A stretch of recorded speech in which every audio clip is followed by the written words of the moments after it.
All right, guys, week 3 is in the books. We're going to talk about that right away. We're also going to get into the news, tell you about the injuries, and then we're going to look ahead to week 4 and see how this week's looking. Let's go.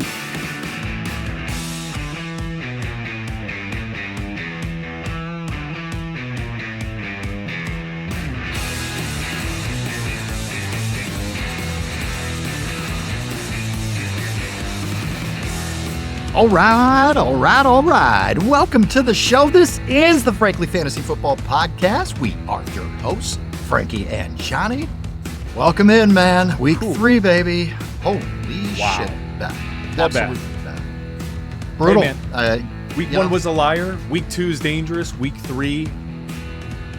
Yeah, week 3, I just want to go to bed. Give me a glass of wine and a Vicodin. I want to go back to sleep. Okay? I want to wake up tomorrow and just not realize this nightmare. I actually got lucky and avoided most of the injuries here, but I don't know. How'd you do, man? I know you got killed in one league. CeeDee Lamb. CeeDee Lamb's hurting. Mike Evans is hurting me. We're going to name a few others, but boy, oh boy, it is one of and James Conner. It's just one of those things, man. Welcome to the show, everybody. Welcome. And thank you for watching. Thank you for listening. Please follow us on social media, guys.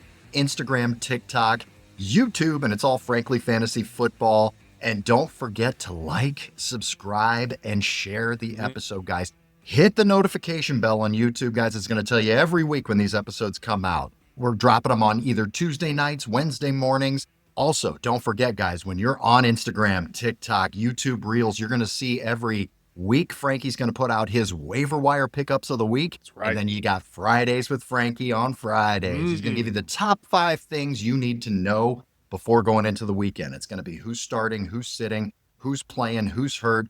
Love it, man. Valuable information. Make sure you join us, guys. Frankly Fantasy Football. Okay, today, guys, we are going to get into the week 3 recap. We're also going to talk about some news and notes, and then we're going to look at week 4 here, guys. We got some really interesting matchups and some guys that we weren't expecting to be in the top 10 in fantasy football. And we're going to talk about some of these guys here. So, Frank, let's get into week 3 here, man. What happened last week? I mean, Jesus, defense fucking rules. I mean, that's... Defense.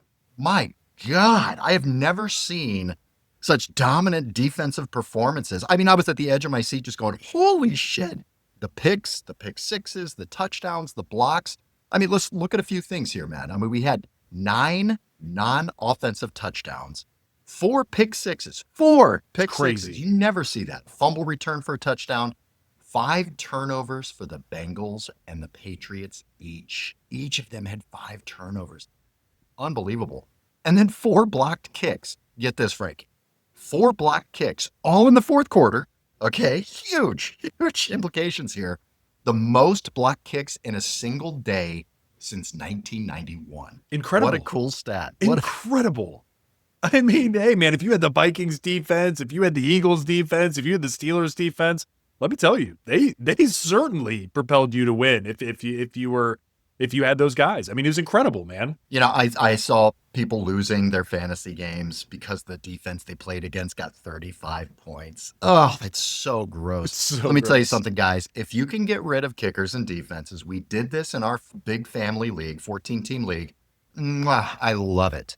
I absolutely love it because you don't have this bullshit. Block kicks. Can you imagine if you lost your fantasy league because you got -2 or -3 points out of a blocked kick from your kicker? Just gross, man. I mean, it's shit you cannot predict or expect, and it can kill you in fantasy. Oh, so my recommendation, get rid of the defenses, guys, because shit like this will crush you. Speaking of defenses, man, and the top defenses of the week, how about the Browns defense? I mean, elite. Listen, man, I know the Browns are a joke, and, you know, they're the butt of all these jokes and all of this, but, I mean, the Browns have a championship defense with a middle school offense. Literally. That's what's happening right now. Seriously. So what do we do next week? Real quick, we'll take a look. Lions, Browns. I mean, John, you got to fire up the line. I mean, what we just saw from David Montgomery, 12 rushes for 151 yards. You're not going to stop. Yeah. No. Yeah. But guys, daily fantasy, like if we're talking DFS here, be mindful. Like, right, we mentioned it last week. Yes, you're starting Josh Jacobs, but level set expectation, because if he doesn't score, which he was lucky to score that touchdown. And that's not me saying it from a Browns fan. I'm saying that strictly from how everything kind of unfolded. He was very lucky. I mean, you look at John from the Browns standpoint, held Chase Brown to 43 yards, held Derrick Henry to 23 yards, held Josh Jacobs to 30 yards. Guys, these are all powerhouse offenses. Well, now the Bengals aren't because Joe Burrow's hurt, but at the time they were. And so for me, man, yes, you're still starting Jameer. Yes, you're still starting David Monty, but in DFS, there's better options elsewhere just to be safe. Can't believe we're saying that, but Crazy. You're absolutely right. Yeah. Interesting stat here, Frankie. I just wanted to point out to you here. Travis Hunter, wide receiver, cornerback for the Jacksonville Jaguars, rookie sensation, played more defensive snaps this week than offensive snaps. He had 41 defensive snaps, 35 offensive snaps. What do you think about that? What do you think about Travis Hunter right now? What are you doing there? Hot take. He is not startable in fantasy football right now if you are not counting defensive opportunities. Now, if you're picking actual player positions and things like that, then yes, he's at a premium, of course. But if you're not, like most leagues are, guys, you cannot start him right now. It's just not something. Guys, he hasn't had over 30 yards or 33 yards receiving yet this year. And we're talking he's receiver 2 on this team. With BTJ being down at this point. So for me, man, yeah, it's totally wild to say this, but you can't start Travis Hunter right now. I agree. Another person you can't even think about starting. In fact, the only person really on this team you can play is Nico Collins. CJ Stroud has not thrown for over 250 yards since week 11 of last year. Brutal. It's crazy. Absolutely brutal, man. I mean, how do you see a fall from grace from his rookie year to these last 2 years? I mean, this is a trend now. This is what's normal. Now we see his rookie year as kind of being a fluke and a freak thing. Sure. Definitely. I mean, 100%. Statistically, it is. You have to be in that camp. And again, we're Ohio State fans. And for me, man, this hurts. But then you look at the full body of work. Even when he had the ability in the pocket, he's missing some of these throws. Now, again, those have been few and far between, in terms of his offensive line has been terrible. So when he's had that opportunity, he's been flustered. And when he hasn't, I mean, we're seeing him get destroyed. We're seeing them stack the box on Nick Chubb. We're seeing them say, go ahead. These defenses, go ahead and try to throw because we're going to come at your offensive line.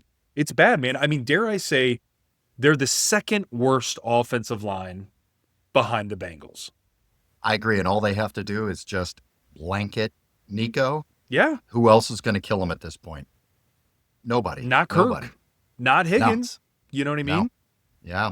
Well, speaking of they have the second worst offensive line. Let's talk about the worst offensive line here. Panic at the Disco, baby. Wow. The Cincinnati Bengals panic at the Disco. I mean, offensive line's poop. It's absolute poop. I don't care if they make a trade. I don't care if they make an offer for Kirk Cousins. He's going to die. I mean, it's just the offensive line is poop, man. Tee Higgins. He gone. Is he? The only place I've seen Tee Higgins is on a milk carton. He's gone. He's missing. I don't know where he is. I think he's been trafficked. We need to find. Is he on the list? He's gone. Right. I don't know where the hell he is. Yeah, he's like one of these celebrities that's on the list or something. He moved to France and he's hiding out. He's gone. I don't know where the hell. 2 targets, John, 2 targets in the most positive game script you could possibly have. And it's 2 targets. Yeah. That's awful, man. And now I'm joking about it and all this stuff with all the funny comments or whatever. Right. But I mean, realistically, what do we do? I had the Joe Burrow, Tee Higgins step. Obviously, I dropped Joe Burrow trying to stream quarterbacks there. Do I continue starting Tee Higgins? I mean, this is a 3 receiver, 1 flex league. So I kind of have to. But my God, I mean, at this point, you've got to look for better options. There has to be other options. Until he's getting 5-6 targets, how can you possibly throw him out, right? Right. John, you're 100% right. Guys, listen, if you have Tee Higgins, you are in purgatory hell right now because you got him at a premium value. More than likely, you drafted him 3rd, 4th, 5th round. You need him to play, and you don't have enough from him for a tradable asset. Guys, here is the key. When he pops off, just trust me on this. When he pops off, package him together with another player and trade him. Get him off of your team. Try to get another stellar piece, receiver 3, receiver 2 option that you can then actually have playable. Because right now, man, yes, the Vikings defense is very good, But when you look at the Bengals and who they're playing, I mean, they still got to go through the Ravens multiple times, the Steelers multiple times, the Browns again, and a lot of these other top tier defenses. Guys, nothing is going to change for the offensive line unless there's something crazy that happens, that they have a come to Jesus moment, and all of a sudden now they're locking arms and they're fighting as a unit, which I don't see that happening. I honestly see them kind of folding, John, and just chalking this year up to it is what it is, because Burrow's not going to come back. Why would you rush him back?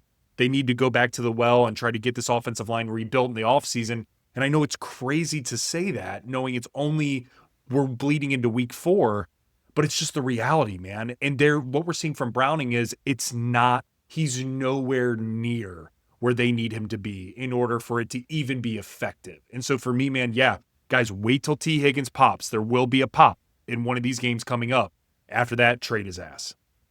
What about Chase Brown? I mean, look at Chase Brown's last 3 weeks. This is a round 2 guy who we were super high on. Now, obviously, we were planning on the passing game being a monster attack, one of the best in the NFL with Burrow and Chase and Higgins. But, now that that's gone, this team is very one-dimensional. Look what it's done to Chase Brown, man. I mean, you look at, the past 3 weeks here, 43 yards rushing, 47 yards rushing. Last week, Frank, week 3, he had 10 carries for 3 yards, man. Awful. 3 yards, man. I mean, and it's not like he's involved in the passing game. 8 yards, 18 yards, 17 yards. He hasn't eclipsed more than 63 total yards. Actually, yeah, it's right around that area. About 65 yards is what he hasn't eclipsed combined yet this year. It's absolutely bananas. And what you're saying, in a vacuum, what you're saying is correct. Let's look at reality as well. When you're looking at, do I start Tee Higgins? Do I start Chase Brown? What do I do with this team? Let's actually look at the schedule. At Denver, Detroit, at Green Bay, Pittsburgh, the Jets, Chicago, bye. It must get better after the bye. Just hang on, guys, a few more weeks. Everything will be fine. Oh, wait, at Pittsburgh, New England, at Baltimore, at Buffalo, Baltimore. Dude, it's brutal. It's brutal. It's not going to get better for these guys. I mean, it really isn't. They're going to have to do something, unless they're just going to punt. But, for fantasy, it's brutal. We're going to have to see how this team develops and what changes they make, because as of right now, you're right. Tee Higgins has one good game at all, and he's gone. I'm going to trade him for a tight end. I'll trade him for any piece I can get, man. And John, what's crazy when you're talking about that schedule coming up, and when you're talking about Chase Brown, guys, you know what this reminds me of? And we were high on Chase Brown, like obviously with Burrow and the way he was able to stretch the field and the way he was able to make things happen for Chase Brown, etc. This reminds me of Travis Etienne after he had that bomb season to where he was a top 6, top 7 fantasy back. Right, we're riding high. We're coming back. We're even having a would you rather between him and Derrick Henry. And here's all the reasons why for Travis Etienne. Guys, this is what we're seeing live time for Chase Brown. And so again, just as what I'm saying for Tee Higgins, it may be worse. It may actually be worse for Chase Brown. And because, right, like the reality is if he's getting stuffed by a lot of these teams and you're telling me that now he's got to go to Denver with that offensive line, and then you go to Detroit, right? And you go to all these the Steelers. I mean, dude, this isn't great. And so again, guys, I'm level setting. If I'm level setting expectation, you got it. And I get it. Chase Brown's going to be a little bit more difficult because you probably got him in the second round. And so you anchored your team. There were certain guys that also did a 0 RB strat when keeper league, shout out Matt McGlone, who we've had on, who kept him in the 8th round from last year, who's in absolute miserable hell. So guys, you got to hold strong right now. But the reality is if he starts popping off, you might have to make that really difficult decision as well. Do I offset him and get somebody else, maybe get 2 pieces, or do you want to ride and stay in the flames? And that's something that we're going to have to see. All right, real quick, talk to me about Jamar Chase. Got to keep. What do we got to hold him, right? Got to hold. You got to hold, guys, because here's what it is. His ceiling's gone. His receiver 1 overall ceiling is gone. Let's play in the realm of reality here. However, he could still certainly be a top 15 receiver. Like, I don't think that that's even remotely close to off the table. And John, I know this is like perfect because we're going to talk about who the top receivers are really from 3 to 7. And you're going to be like, what the fuck are you even saying to me? But the reality is Jamar Chase is still there, but he's the only one. And again, I don't really see him maybe one game or 2 games. I don't see him having those 30-point weeks like we saw last year and the year before, and that sucks because he's so dominant. So you got to keep him, and you got to hope that you're building better pieces around him. We just talked about that brutal schedule. I mean, Yeah. he did have a 30-point week in week 2. That was Yep. against Jacksonville. That's against Jacksonville. He was the wide receiver 3. But before that, wide receiver 77. And last week, wide receiver 44.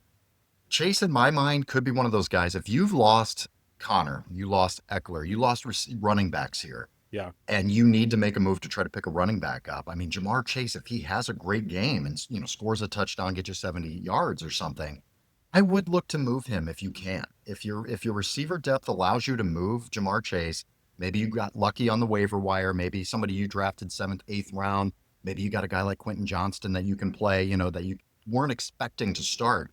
You might want to make a move when he does actually pop off. Just because of the name value, you're going to get a little more value than you should for Jamar Chase. Just look at the numbers. You look at the schedule. You look at what's happening. You look at the offensive line and the quarterback. Whew. I mean, that's a guy I'd be saying not to start on most teams if it's anyone else besides Jamar Chase. But yeah, I mean, take a look at that, guys. I mean, we're going to have to be monitoring this. We're probably going to talk about it every week. Is this the week to move Jamar? Is this the week to move Tee Higgins? Is this the week to move Chase Brown? We're going to be probably talking about that week after week here, guys. The other team, I would say total panic, but the Cowboys, man. Yeah. The Cowboys are struggling, dude. I mean, at this point, what do you do with Dak? I mean, if you drafted the Dak CD stack, what do you do? Guys, for me, I'm sitting Dak. It's just what it is. You got to sit Dak until CD comes back. Now, thank the Lord, it's a high ankle sprain, and I know a lot of times we're like, that sucks. But what we're seeing is a lot of guys being put on IR and out for season. So when comparatively speaking, if CeeDee Lamb ends up missing 2-3 weeks, you're okay. You're like, okay, if I can at least go 1-2, or if I can go 1-1, or if I can go 2-1, you're really happy with that without CeeDee Lamb. But if you have Dak right now, guys, sit him. There's other people. Yes, I get it, recency bias, because when you look at week 2, you're like, you're a liar. But Geno Smith, right? Week 2 was terrible, but that's because of the team he was playing against, man. It was a brutal defensive game, and he looked like dog shit, and it was that late night, Monday night game against the Chargers, and what we're finding out, Chargers are damn good. Chargers are a top 3 AFC team, and I don't think there's anything to debate that. But then you look at what Geno Smith plays this week, and he goes off for 3 tuds, over 250 yards, looking great. And so for me, man, I think that there's other players out there. You're going to have to go matchup by matchup. That's what's going to happen. If you drafted Dak as your QB1, you got to go matchup by matchup here. But there are other options. I mean, how about the quarterback 3 right now, which Caleb Williams? Caleb Williams. Great. You could stream Caleb Williams, yeah. How about the quarterback 4 on the year right now, which is Daniel Jones? Crazy. How about the quarterback 6 right now, which is Drake May? So, guys, I think the point is, you've got Geno Smith at 11, Aaron Rodgers at 12. There are options. There are other options. And, I think you're just going to have to look elsewhere until CD gets back, guys. Really, the only guys on this team you're starting, I'm even hesitant with Javonte Williams at this point, Frank, because the game scripts are probably not going to allow Javonte Williams to get that much volume. I mean, you're looking at George Pickens, which, hey, good for you. If you got him, he's going to be a target monster. Fire his ass up. These next couple of weeks is where he's going to return all his value for you. Ferguson. And Jake Ferguson. Yeah, Turd Ferguson. Get him out there. It's just a matter of bodies and targets, and they're going to get them. All right, Frank, we talked about this. I want to talk about just some surprise finishes. Talked a little bit about quarterbacks there. I want to talk to you about the receivers here, Frank. Just looking at, the top 10 receivers. You got Puka, you got Amon-Ra. You're like, yeah, okay, they were expected. That's 1 and 2. Excellent. 3 through 7, Frank. I just want to touch base with you here, man. Number 3 is Rome Odunze. Number 4, Trey Tucker. Number 5, Quentin Johnston. 6, Jackson Smith and Jigba. And number 7 is Keenan Allen. I mean, this is obviously the top 10 receivers that we put out prior to the draft, right? That's what we were talking about. Top 10. Talk to me about that. I mean, what stands out to you in that list, man? I mean, that's just bananas. I mean, for absolutely, for sure, Trey Tucker. And I say that because Akron boy, let's go, man. Boy, CVCA, let's go. Hometown hero, let's go, baby. Trey. Love to see it, but is it real? We have to see it again. Not to that level. I'm not saying a 40-point game, but I'm saying the 9 targets. And guys, what we're seeing, Trey Tucker, here's what he's done the last 2 weeks. And this is what's interesting. 8 targets in week 2, 3 receptions, 12 yards. 9 targets in week 3, 8 receptions, 145 yards and 3 touchdowns. Guys, what I'm saying is if we keep seeing Trey Tucker with 8, 7, 9, 10 targets, you got to play him. You got to play him in your flex. He's getting all of the opportunity and then some, and he's their deep threat. And so for me, that's super surprising because not that he's their deep threat, but that the guy's putting up 4 touchdowns in 3 weeks, that's surprising to me. And so we got to see if there's something to continue to replicate on a week-to-week basis there. But the other man, for me, yes, I could hang my hat on Keenan Allen. That's not where I'm going. I'm going with Rome Odunze because his consistency is wild. Guys, we're talking even back half of last year bleeding into this year. That's where kind of the hype started coming from, right? It's like, oh shit, there's something there with Rome. And then all of a sudden now this year, guys, here's what we're seeing. 9 targets week 1, 11 targets week 2, 7 targets week 3. So far, he has 16 total receptions. And guys, he has 4 touchdowns as well in the first 3 weeks. And those aren't fly-by-night touchdowns. Guys, these are absolutely dissections of what Caleb Williams is doing to the defenses and going to Rome Odunze as his number 1 target. DJ Moore is not his number 1 target. And I think we need to say that outright with our chest out and be real about it. It's not that guy. He's not that guy this year. Maybe he could end up coming along and truly being a 1A, 1B. Right now, he is receiver 2 on that Chicago Bears team. It is Rome Odunze as true receiver 1.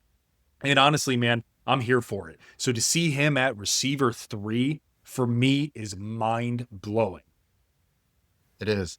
He's getting the separation. I mean, he's open on every play. I've been watching him because I was wondering, is this real? Is he just kind of filling in because DJ Moore's being blanketed? And is it the defensive scheme? He's the deep threat. He's the short sideline outlet. I mean, he's kind of doing it all. Caleb is looking for this. So 100% fire him up, man. I mean, until further notice, we don't even need to talk about Rome Odunze. Just get him on your starting lineup and feel good about it. All right, Frankie, let's get to the news, baby. The season 2,000 yards that just doesn't expect absolutely lost. Football. News and notes. All right, get the bell out, Frankie. Unfortunately, we're going to hear the bell a few times here, man. Bring out your dad. Okay. James Conner, running back for the Arizona Cardinals, guys. He's going to have ankle surgery. They haven't committed to it, but he's likely missing the rest of the season. So he's done. Get that bell. Oh, man. And we were just talking about how good he's been, how important he is to that offense, how good he is out of the backfield receiving. But we also did talk about he will miss some games. We didn't think it was going to be the whole season, but we did say last week especially, pick up Trey Benson. He's a guy who could be very good for you down the stretch. If, Conner misses 3, 4, 5 games this year, Benson, could be a top 10 running back for you. All right, well, here we go. I mean, Trey Benson, Frankie, talk about it a little bit here, man. Here we go. I mean, Trey Benson, guys. So again, we've talked about this guy since his rookie year. He was so dominant at Florida State. He finally gets the opportunity. What's really cool for me, man, even in the midst of all this situation, is the post that he did in honor to James Conner. It's basically like, and I'm paraphrasing, but really cool post, picture of him and James Conner, and it was like, I got your back, brother. And I'm paraphrasing that, but it was something along those lines. And dude, I really think that we could see finally what we all saw in college and what we had, glimpses of, very few, but a few glimpses of his rookie year. And for me, man, looking at what his, they're playing Thursday night against Seattle. This is not going to be an easy game by any means for Arizona, knowing how well Seattle as a whole is playing, but also their defense as well.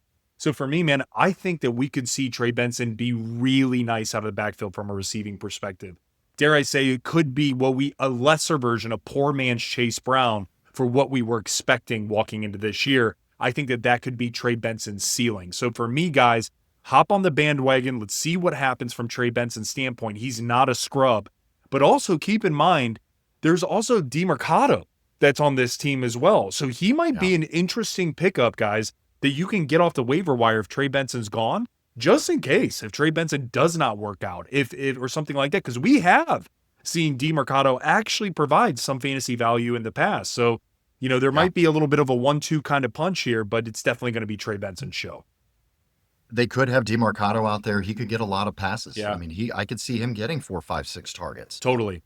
Which would bring fantasy value for you. No question about it. All right, bring out the bell again, Frankie. Another bell, man. I said it was this week, guys. It's rough. Najee Harris finally gets back on the field after his eye injury in the offseason.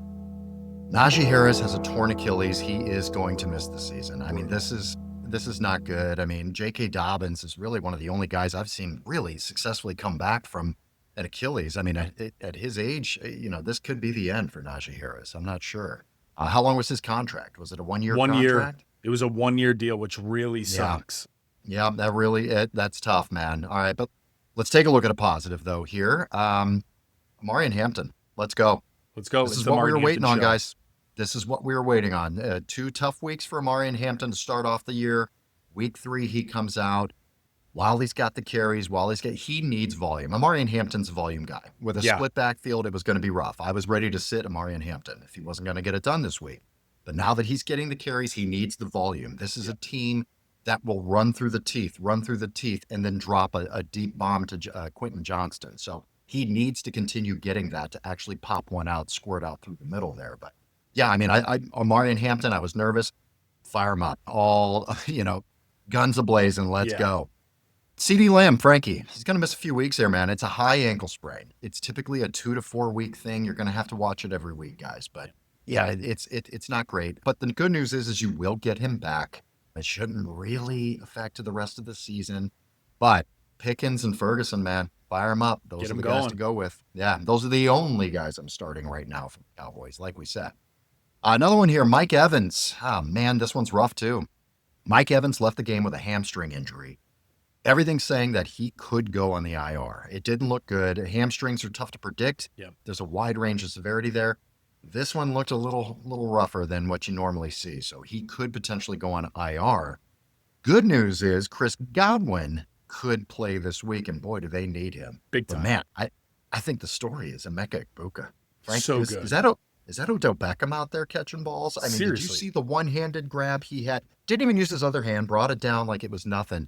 This guy's incredible. I mean, I wanted him to be my champion, and I took T-Mac instead, and I should have taken Egbuka. He's proven it, man. Absolute stud. For the value, you drafted him in round 6, 7, something like that for Egbuka? Oh, yeah. Crazy. I mean, this is major keeper written all over Egbuka here. All right, let's keep going here. Frank, Terry McLaurin. I don't know. A lot of people didn't even know this one here. Terry McLaurin left the game with a quad injury. We're going to have to watch the practice reports, guys, because it doesn't look great. I'm not hearing a ton of information about it, but keep an eye on that. We could be without Terry McLaurin this week, guys. Tyrone Tracy, running back for the New York Football Giants, left with a shoulder injury. We're looking at 2 to 4 weeks is what it's looking like right now for Tyrone Tracy. Hey, Cam Scatterboo. Bring him out. Talk about him, man. Bring him out. Talk about Cam Scatterboo, man. I love watching this guy run. I mean, you know what's funny is he's seriously, man, a mix of Mike Allstott and I can't even find the other guy, but there's just something there. It's almost like Mike Allstott meets Peyton Hillis. And I'm not just throwing out white, big running backs, but it's just the way, the style, the meanness that he plays with. And dude, he looks good. We're Really not just talking about the rushing or the receiving. Check out his pass blocking.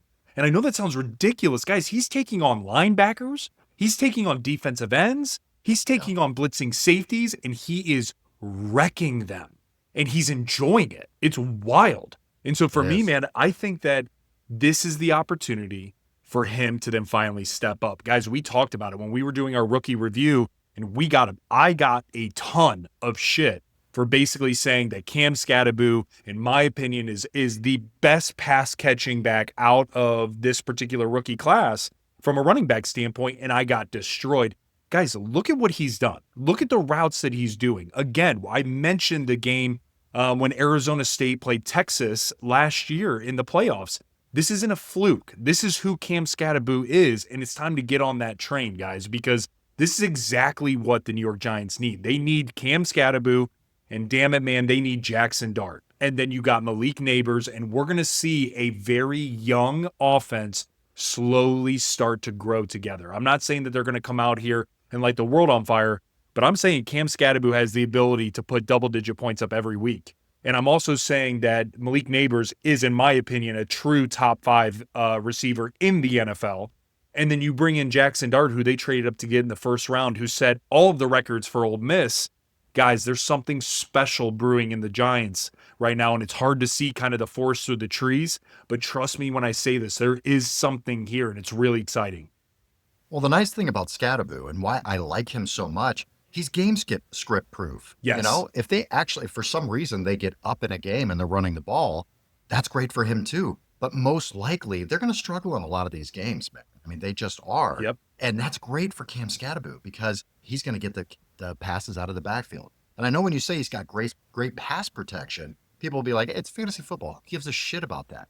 The point is, he's going to be on the field. Exactly. Always. Exactly. They don't have to pull him off and put somebody else who can do pass Right. protection.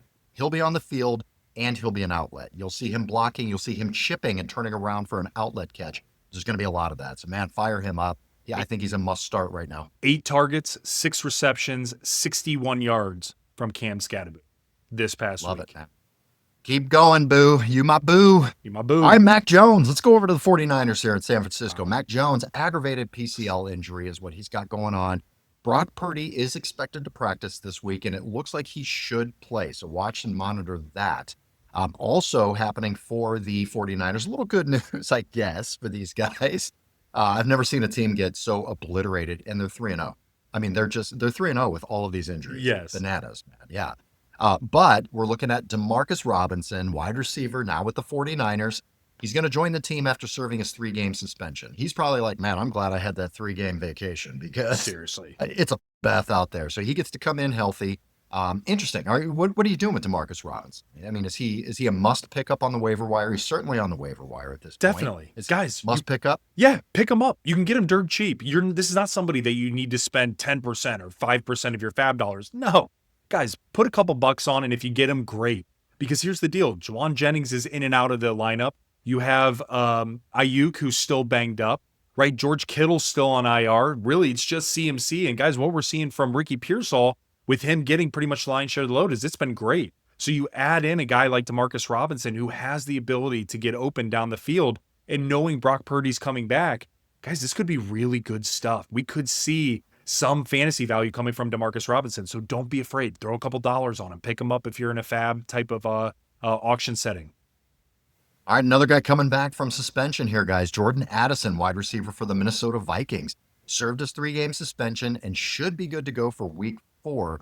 What kind of implications are you seeing here with adding Addison into this offense here, Frank? I'm super excited to see Addison in this offense. I think it's going to take some heat off JJ. I think we'll see JJ open up a bit.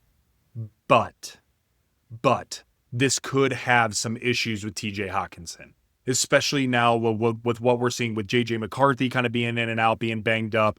Obviously, we're seeing some backup play with Carson Wentz, who looked okay, but Carson Wentz was certainly looking at Hawkinson to the tune of six targets, 5 receptions, 49 yards, and a tud.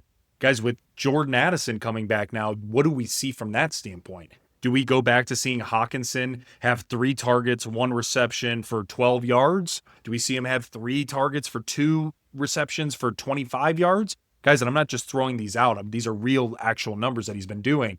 And so for me, man, I'm super excited to see Jordan Addison. Temper expectation with Hawkinson. I would give Hawkinson probably another 2 weeks, 3 weeks to actually see how he's going to be incorporated with that of Addison, etc. And also seeing that Jordan Mason absolutely popping, going crazy. He's everything and then some that they wanted for a lead back. And so do we see them kind of shift to just more of that run first type of play, which then could kind of hinder both Hawkinson and that of Addison? So guys, there's a lot up in the air with some of these receivers that we haven't seen this year so far, finally getting some PT, and now we got to see how this unfolds. Guys, I would try to move Hawkinson. If you're in a league that, they don't know that Addison's coming back, Hawkinson, it's not like he's lighting the scoreboard up here, man. I mean, he had 3 catches on 4 targets in week 1, 1 catch on 3 targets in week 2. That's all without Addison. Yep. Okay, we're adding another target monster into this offense. Last week, 5 catches on 6 targets, 49 yards and a tutty, 13 points in fantasy. Guys, I would try to move him. It's a tight end. You can stream tight ends. Try to get a piece. Try to get a flex piece or something for it if there's somebody willing to do that. But I'm going to make some offers out there and see if there's anybody interested, man. You never know. Yeah. All right, a couple players to watch here, guys. Not a lot of info on them, but they did have some injuries, and we got to check out their status. Jatavion Sanders, tight end for the Panthers, injured his ankle in the 4th quarter, did not return. Xavier Legette still out with a hamstring. Pay attention to that as well. Colston Loveland left the game, didn't return with a hip injury. Okay, if he's going to be out, Cole Kmet immediately has some serious value. He's been playing well even with Colston on the field too. So yeah, his targets will go way up here. A couple of guys in concussion protocol here. Zay Jones, Noah Fant, Alec Pierce, all in concussion protocol. Watch their status. Diami Brown left the game with a shoulder injury. Xavier Worthy, watch his status. He could play this week, guys. I think he was real close to playing in week 3. So he was. Could bode well for week 4 for him here, guys. Also, a little news on Jaden Reed. Expected to be out until November after successful surgeries, plural, fractured collarbone and fractured left foot. So they were just like, hey, man, while you're in there, pop the hood open and, see if you do an oil change, rotate the tires. What else you got going on in there? Look at that new air filter, why don't you? And just, kind of massage some things out. Yeah. Oh, is that Deshaun? Was that Deshaun massaging? Yeah, what kind of massaging are we doing here? Okay. Been a while since we pulled that one out, All right. Speaking of the Packers receivers here, Christian Watson, been out for a number of weeks, but he's expected to return to practice after week 4. Just interesting. Try to get a little bit ahead of the waiver wire on this, guys. Might be a guy you might want to pull up here because Jaden Reed is going to be out till at least November, it's looking like. All right, that is the news. Football is back, baby. Yes, it is. And Underdog is the best place to make picks and win money all season long. Playing Underdog is so easy, guys. Just pick whether you want your favorite players are going to go higher or lower on all kinds of stats like touchdowns, receiving yards, interceptions, so much more. Listen up. This week on Underdog, guys, I'm looking at 2 particular players. The first is James Cook versus the Saints, and we're looking at higher than 0.5 of a touchdown. So what does that mean? He's just got to score a touchdown, and we're going to pair that with that Josh Jacobs at the Cowboys.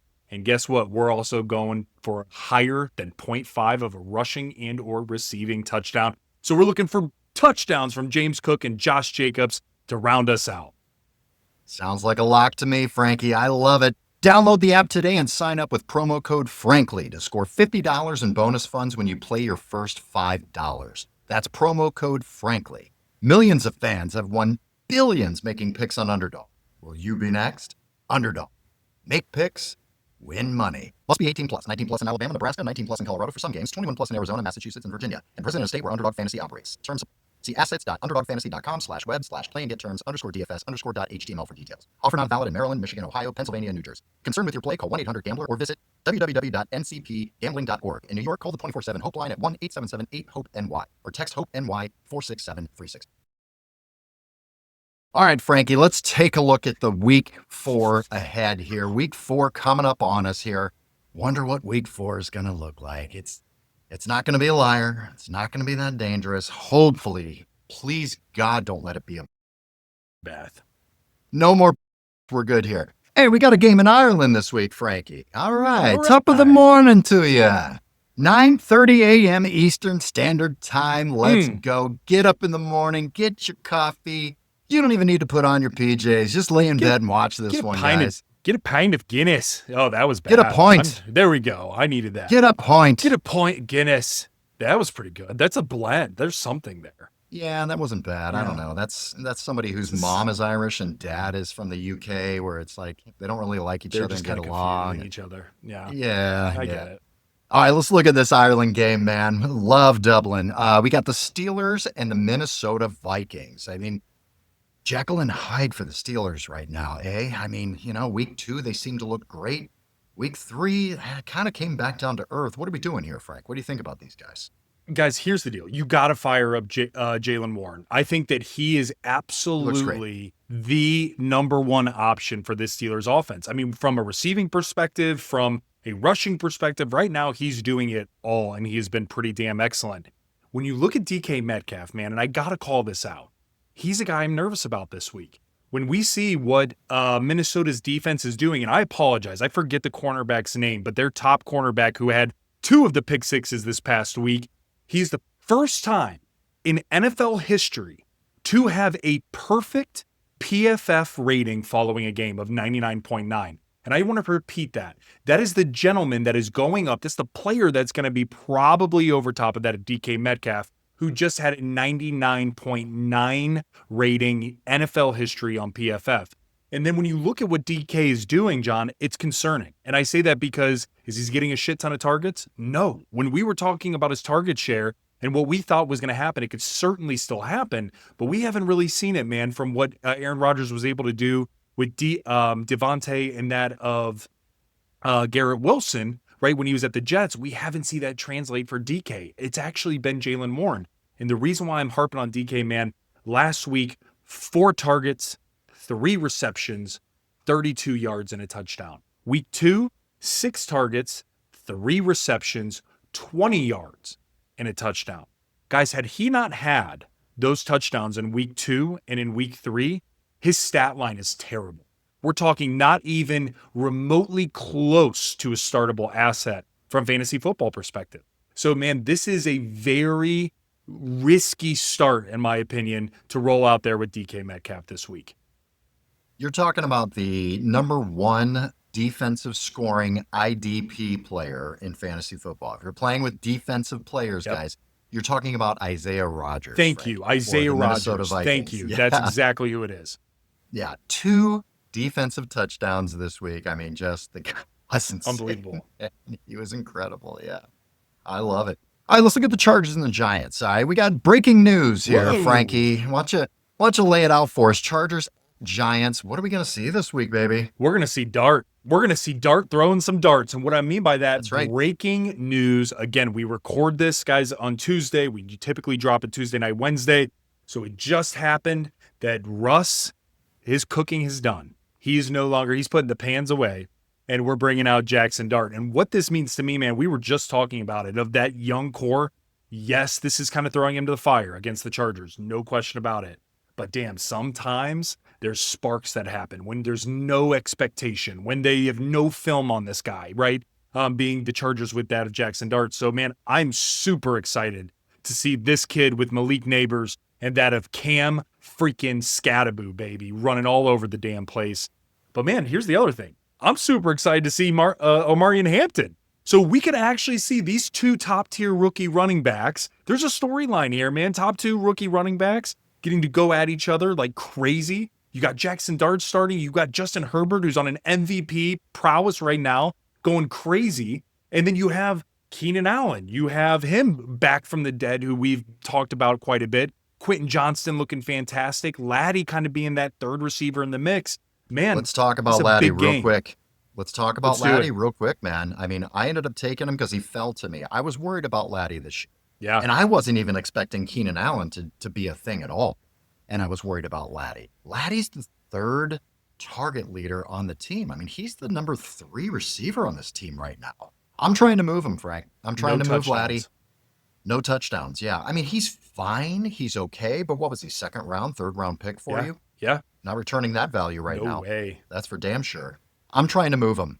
Without an injury to Keenan Allen or Quentin Johnston, I think it's going to be these 3 guys, and they're all probably going to get, on a good day, like 50 yards each. And you just got to hope one of them scores, you know? I mean, they're really, and Justin Herbert's spreading the ball around so well. But yeah, I'm in one of those modes where, you know, if Laddie can get a touchdown, I am going to try to move him. Yeah, I am going to try to move him.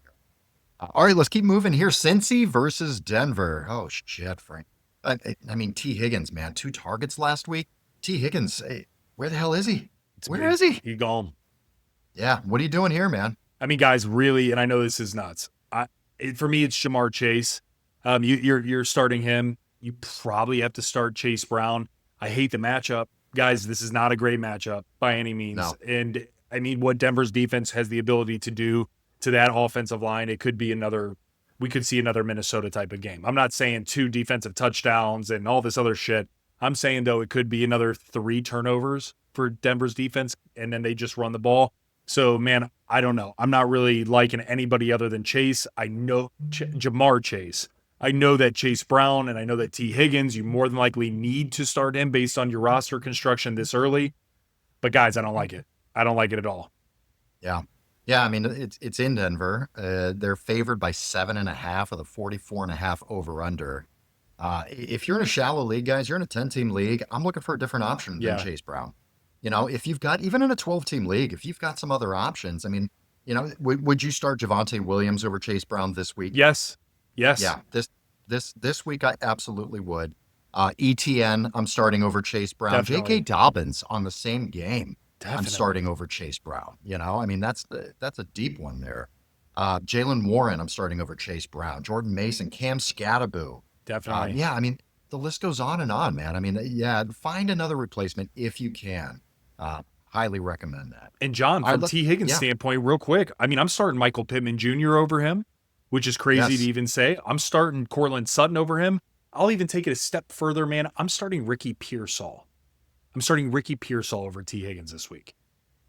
Oh, okay. What about Trey Tucker? You going to stay in the Flames? I mean, that's something people may see. I mean, he 3 touchdowns last week, 4 touchdowns, you know, in 3 games.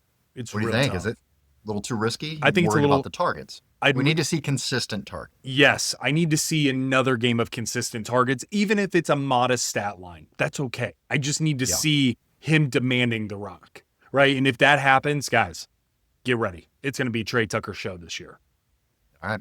Carolina at the Patriots. How about the Carolina Panthers last week? I mean, we talked about this game should have been fantasy gold. Yeah. Falcons and Panthers. And I mean, really? Was it a goose egg for the Falcons? It was. I mean, what in the hell? 30-0? 30-0. I mean, 30-0. What in the hell was that, man? So what are you doing with this game? I mean, for this particular game, when we're looking at the Carolina Panthers and the Pats, I mean, T-Mac has got to be a guy that you're firing up no matter what. And then also, man, I mean, got to be Chuba Hubbard. He's looking pretty decent. I mean, he hasn't been super crazy. He hasn't been super bad. He's been right in the middle, but I really kind of like where he's at for an RB2 standpoint, especially with all these injuries. So you got to fire up Hubbard.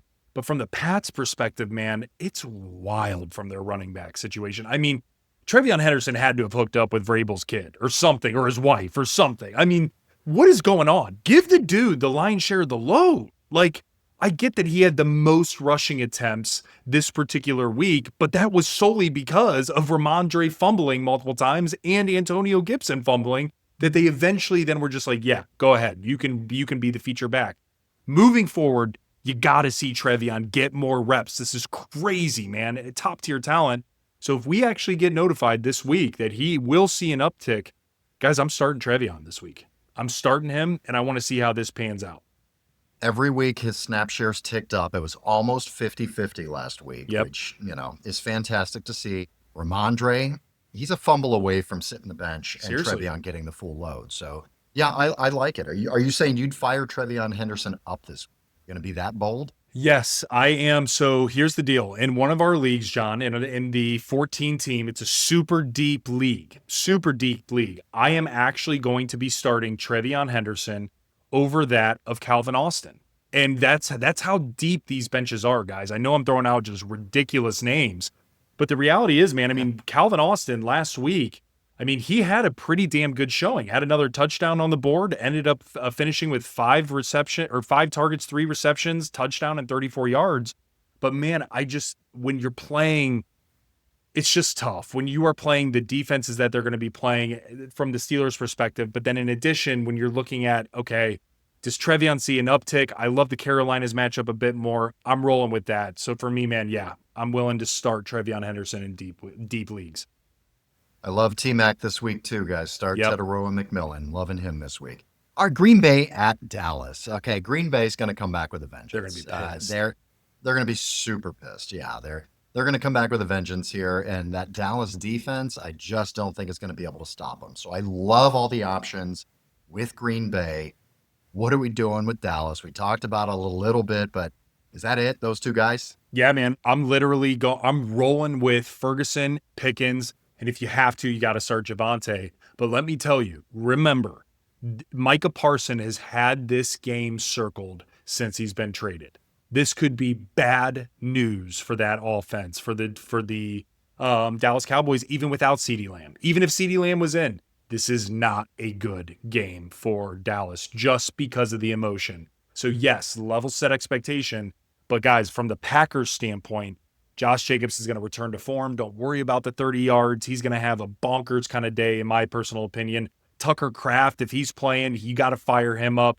But John, we are starting to see Matthew Golden get involved a little bit, man. It was good to see that, so I'm rolling out Matthew Golden this week. Either if due to injuries in deep leagues, if you need a flex piece, he could be very. All right, the Bears are going out to Vegas here, Frankie. This is a weird one for me. This one looks extremely unpredictable, even to Vegas itself. Over-under's 48.5, and the Raiders are favored by 1.5. After what we've seen out of the Bears, that's a little surprising to me. I mean, what are you doing fantasy-wise with this game? Well, I think let's start with the Raiders. Guys, if you have had Ashton Genty, you have been miserable. You have been miserable, pissed, everything in between, knowing you drafted him first, second round. And here's what's interesting, though. Some good positive vibes coming to you guys that have Genty. The Chicago Bears have given up in every single week so far this year over 100 yards rushing each particular game. So this week, Ashton Genty should be able to finally eclipse 64 total yards in one game. That's how bad he's been. Now, here's the other interesting thing. I was digging into some of the stats. Ashton Genty has also been hit and or met at the line by a defensive player in over 50% of his snaps. So guys, he doesn't have the room right now to even remotely get the job done. This will be the week, in my personal opinion, that we'll see. They need to get creative. Yeah. They need to get creative and get him the ball in space because he looks good. It's not that he is bad. It's just he's not getting the opportunity. It's the play calls. It's the blocking scheme. He's just getting met at the line of scrimmage on half his plays. I mean, nobody can get. No, and even if it's 19 Derrick Henry struggles with shit like that. Yeah. But he looks good. So this is the week. You're saying fire him up and love it? I'm saying fire him up and love it. Right. Like that. We talked about Trey Tucker here. We'd like to see a little bit more. If you have to play him, you can. But I would wait and see what kind of targets he's getting this week. Yep. And Rome Odunze is just a goddamn hater. Fire him. I'm here now. All right, let's take a look at Cardinals backfield here. We talk about Trey Benson. Are you nervous about Marv? The receivers for the Cardinals, man, they're just killing Kyler Murray. Trey McBride's been fantastic. Amazing. Tight end 1 right now. Great. Roll him out. Love it. But Jesus Christ, what's going on with Marv? Do you play him? John, I think he's broken. I think he has the yips, and I mean that. Like, I think there's something mentally wrong. And because he has all of the talent and then some. We've seen it. We've seen it firsthand. But man, it's a problem. And to your point, it is affecting Kyler Murray because Kyler Murray's hitting him wide the fuck open. And he's just dropping these passes. We're hitting him in the red zone or end zone, and he's dropping these touchdowns. So for me, man, I think I'm probably on the fence of even starting him this week. I think you got to sit him, especially against the Seattle defense. Now, we could see all of this be squashed, right? In terms of he's going to have the bounce back like he had in week 1. He was a badass. He looked really good. And then he had, a couple rough starts, and now he's prime time. Now it's time to get everything going. This is a divisional rival. It's time to make it happen. We could see that, certainly. But it would be really shitty if you rolled him out there and he's rolling in with a 3-reception, 30-yard, and you're counting on him for more. So it's going to be a tough start. Really tough game Thursday night versus Seattle Seahawks. It's going to be tough here. Seattle's playing extremely well. Very well ball. I don't know if they're going to have much of an answer for Kenneth Walker III. Like KW3, I think is going to have a fantastic. Watch for a huge boom game. This could be one of those weeks where you wake up on Friday morning, you're playing against Kenneth Walker, and you go, "Oh my God!" Thursday night, I got a huge deficit to come back with. Just mark my words. That's Johnny's prediction going into Thursday night football here, guys. All right, well, last game we want to take a look at here, Frankie. It's the Jags at the 49ers. Jags, we haven't talked about Liam Cohen. No. It's because I don't know what to think about the Jags team right now. Talk to me a little bit about it. I'm confused. A little Confucius over here. I'm super confused, man. They're 2-1, And it's like they were almost 3-0, but they're also really bad. And it's just kind of like, what is going on? Like Trevor Lawrence has been down. BTJ is dropping passes and doesn't look right. Travis Hunter's droppable in fantasy, or he's sittable for sure in fantasy. Yeah. And outside of Brendan Strange and Travis Etienne, guys, there's not much else right now that's there. So for me, man, yeah, you fire up. You have to. I get it. I'm also having to start Brian Thomas Jr. this week in one league. It's miserable. It's not good. He has to figure this out. Something's got to break. And also, if Mac Jones would have played, there would have been a little bit of some rivalry shit happening, right? Because he was a backup for Trevor Lawrence, and then he came over to the 49ers, right? But it looks like it's going to be Purdy, things of that nature. So for me, guys, I think you got to roll out ETN. You got to play him. You got to start Brendan Strange. And I think you got to start BTJ just where you draft him at this point in time, but it's not great. He had a big play, but he had a lot of drops too. Yeah. I mean, he could have had a much better week for you last week, but he had some drops there, man, which he does tend to do. That was a little bit of a trend last year as well. So it's really interesting. I think ETN's going to be the guy in the Jags, no question about it. Yeah. And then CMC. I think he's going to be running back one this week. That Jacksonville defense is not going to be able to stop CMC. No. I don't even think it's going to be on the ground. I think it's going to be through the air. I think it's going to be absolutely ridiculous. So enjoy CMC this week, guys. Oh, yeah. All right, guys, that is the show for the day and the week. Thank you so much for joining us. Again, please follow us on social media. Get into the conversation. We do this show once a week, but really where we're at, guys, it's on social media. Yeah. It's Instagram and it's TikTok. Check out the YouTube Reels as well, but it's Frankly Fantasy Football. And don't forget on YouTube, guys, please. Everywhere audio is found. I know you guys listen. We see all the stats. Join us on YouTube. It's a good Come on in, guys. Yeah. Click that notification bell. It's going to tell you every week when our episodes are coming out. Frankie, what do we have coming up? Guys, you get ready. Strap in, because I'll tell you what, I'm dropping the top waiver wire picks. And of course, Fridays with Frankie. Guys, this was a really big Fridays with Frankie last week. I was able to give you guys some insights on where were some of the injuries, what was happening from that standpoint, who is going to be playing, who is going to be shut down, and what is happening from a weather standpoint. So guys, all of that good shit is coming at you on Friday. So get ready. You will see that across all social media platforms. Give some love to our sponsors too, guys. You get some free shit out of it here. Yeah, check out rotobot.ai, the chat GPT of fantasy football. Frankie and I use it all the time. It's fantastic. You'll see that on our social media as well. Also, Underdog Fantasy Sports, guys. You can get your pick'ems in there. Again, you get $50 bonus on your first $5 bet. Fantastic. Wow. Check out Underdog, guys. We love it. All right, boys, let's do it. Let's have a great week. Wipe all that off you from the... Let's regroup. We got this. May the fantasy gods smile upon you.